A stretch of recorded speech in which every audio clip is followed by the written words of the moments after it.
തലസ്ഥാനത്തെ fashion ലഹരിയിലാഴ്ത്തിയ Lulu fashion week രണ്ടാം season സമാപിച്ചു. ലുലു ഫാഷൻ സ്റ്റൈൽ ഐക്കണുകളായി സിനിമാ താരങ്ങളായ അതിഥി രവിയും പ്രതീക് ജെയിനും തെരഞ്ഞെടുക്കപ്പെട്ടു. Lulu group regional director Joy Shadanandan അതിഥി രവിക്ക് സ്റ്റൈൽ ഐക്കൺ പുരസ്കാരം സമ്മാനിച്ചു. കർണാടക സ്വദേശി മോഡലും സിനിമാ താരവുമായ പ്രതീക് ജെയിനിന് Lulu group regional manager Anoop Varghese ആണ് പുരസ്കാരം സമ്മാനിച്ചത്. ചടങ്ങിൽ ഷോ ഡയറക്ടറായ ഷാക്കിർ ഷെയ്ഖിനെ ഫാഷൻ രംഗത്തെ 2 പതിറ്റാണ്ടിലധികമായി നൽകി വരുന്ന സംഭാവനകൾ മുൻനിർത്തി ആദരിച്ചു. സമാപന ദിവസം സിനിമാ താരങ്ങൾക്ക് പുറമെ ബ്യൂട്ടി പാജന്റ് ജേതാക്കളും റാമ്പിലെത്തിയത് കൗതുകമായി. Supranational Asia Ritika Kadnani, 2020 Femina Miss India UP Manya Singh, 2014 Mister India World title നേടിയ പ്രതീക് ജെയിൻ എന്നിവർ ഒരുമിച്ച് റാമ്പിൽ ചുവടുവെച്ചു. 5 ദിവസം നീണ്ടുനിന്ന ഫാഷൻ വീക്കിൽ സിനിമാ താരങ്ങളായ അതിഥി രവി, രാജീവ് പിള്ള, ധ്രുവൻ, സ്വാസിക, ദേവനന്ദ, സുജോ മാത്യു, ആവേശം സിനിമാ താരങ്ങളായ പ്രണവ് രാജ്, ഹിപ്സ്റ്റർ, മിഥുൻ, റോഷൻ, ഹേമന്ത് മേനോൻ, ഋതുമന്ത്ര, ഹന്ന റജി കോശി, അഷ്കർ സൗദൻ,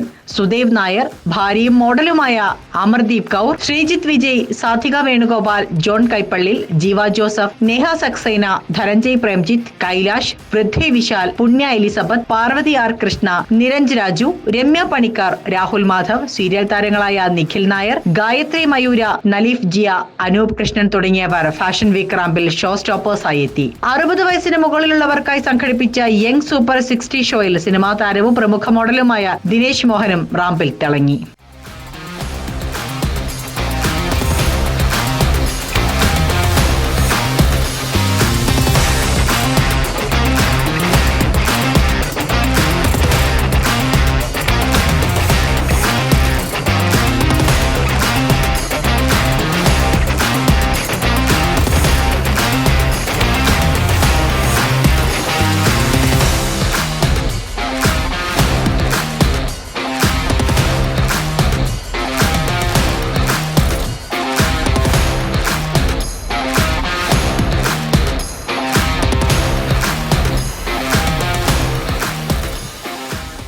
വ്യത്യസ്ത വിഭാഗങ്ങളിലായി മികച്ച പ്രകടനം കാഴ്ചവെച്ച ജനപ്രിയ ബ്രാൻഡുകൾക്ക് സമാപന ദിവസം ഫാഷൻ അവാർഡുകൾ സമ്മാനിച്ചു. 5 ദിവസം നീണ്ടുനിന്ന ഫാഷൻ വീക്കിൽ അന്താരാഷ്ട്ര ബ്രാൻഡുകളുടെ അടക്കം സ്പ്രിംഗ്, സമ്മർ കളക്ഷനുകളാണ് അവതരിപ്പിച്ചത്. രാജ്യത്തെ പ്രമുഖ മോഡലുകളാണ് റാമ്പിൽ അണിനിരുന്നത്. ലൂയി ഫിലിപ്പ്, ക്രോയിഡൻ UK, സിൻ ഡെനിം അടക്കമുള്ള ബ്രാൻഡുകളുമായി സഹകരിച്ച് പെപ്പെ ജീൻസ് ലണ്ടനാണ് ഈ വർഷത്തെ ഏറ്റവും വലിയ ഫാഷൻ ഈവന്റായ ലുലു ഫാഷൻ വീക്ക് അവതരിപ്പിച്ചത്.